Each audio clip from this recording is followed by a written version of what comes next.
Hey, Chelsea here with the Art of Life Guided Painting. I am just taking you through section by section doing this beach painting. So we've covered how to do the water and how to do the sky and a little bit of the sand. And now we're gonna work on the foreground. I'm gonna have a little dune with some dune grass coming up. So that's what we're gonna work on now. I'm using acrylic paint. I have some nice paintbrushes, a few different sizes, and yeah, that's where I'm at with my stuff. I always have a cup of water for rinsing, and I also usually have a paper towel that I can wipe my brush off to dry it off and to clean it.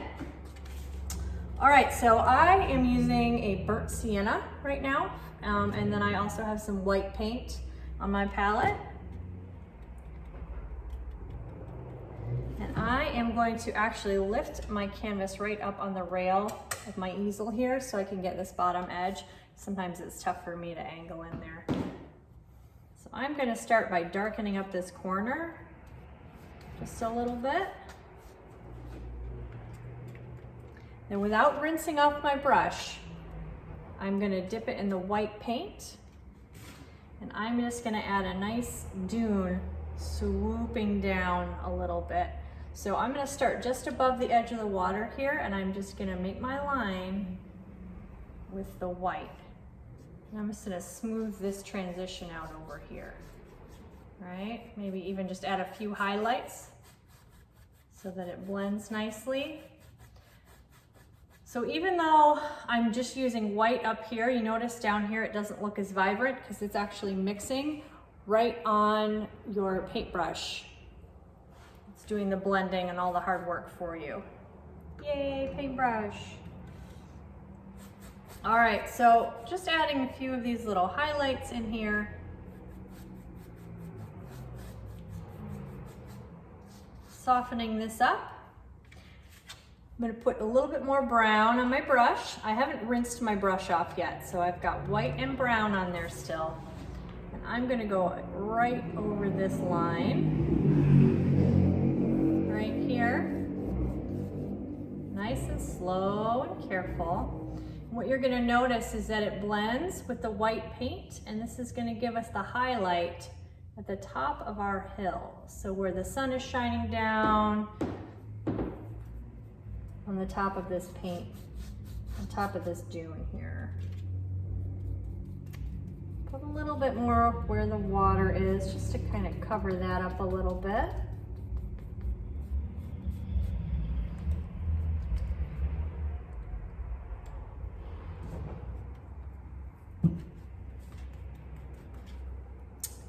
Put a little bit more white paint on my brush. And a little bit more brown. So I'm alternating using white and brown paint. I'm going to encourage you to play around with sand. So when you're putting just brown and white, it can become a little flat. So you can actually use blue or red or even yellow to highlight and low light your sand. So I highly recommend that as you're doing this, play around with some of those colors. You can take just a tiny, I don't know how many of you are like really good at moderation. So you can use one of your big brushes to do this, but when you do, I want you to dip just the corner in. So pretend that this is your red paint. You would dip just the corner in and brush that into it. You can always add more, but sometimes if you scoop up a whole bunch, it becomes less like a highlight, and then you have a red beach. Something awful happened. So go easy on it. You can always add more. When you're using acrylic paint, water's your friend. You notice I keep reaching back here. I'm dipping my cup into my water, keeping my bristles nice and moist. All right, so adding this brown, alternating it with white, just to fill this shape in a little bit. Get some coverage.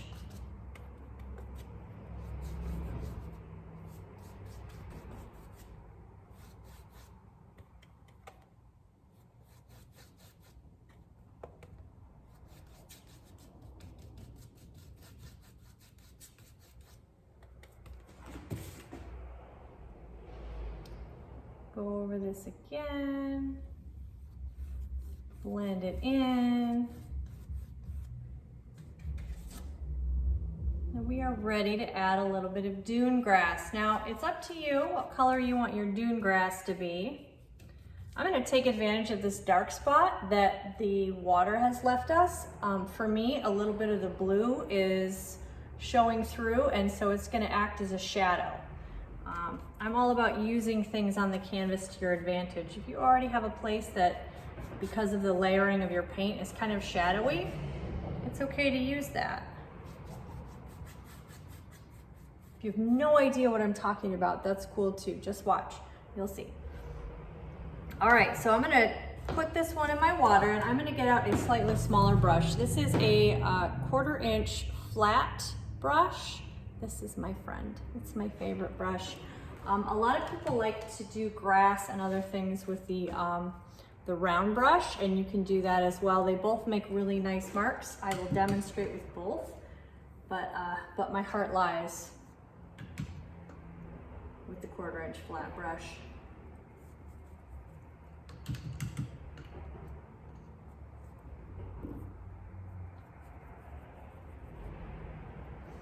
So we're gonna get out our green paint. You can also get a little bit of yellow or blue to kind of low light and highlight your green. Green paint is not a very strong pigment usually, especially a light green. This is a bright, vibrant Kelly green. I don't know if you can see it. See it? So what you'll notice is if I use this straight on here, I'm just gonna take my hand and flick up like this to make the grass shapes. It gets almost lost, right? You can hardly see it. But if you add just a tiny bit of dark blue, this becomes a much more visible mark. So I recommend adding either a little yellow or a little dark blue to your green to strengthen it, unless you have a rock star green and it doesn't need any help, but that's okay. So what I'm doing here, I'm gonna turn my canvas because I can't flick sideways. We're just gonna keep flicking our wrist up. Remember, dune grass grows in clumps.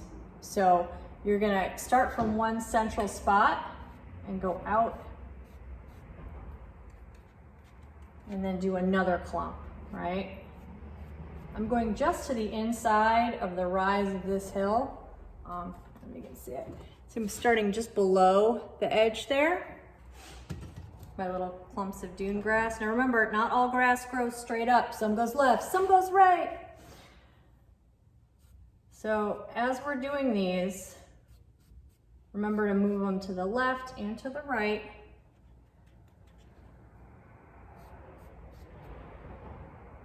And you can have some space too. They grow in clumps and then have a little space. And then you can have a few more. And I recommend having a few, maybe just a couple little guys down here too, you know, just so you're not only having it on the rise of the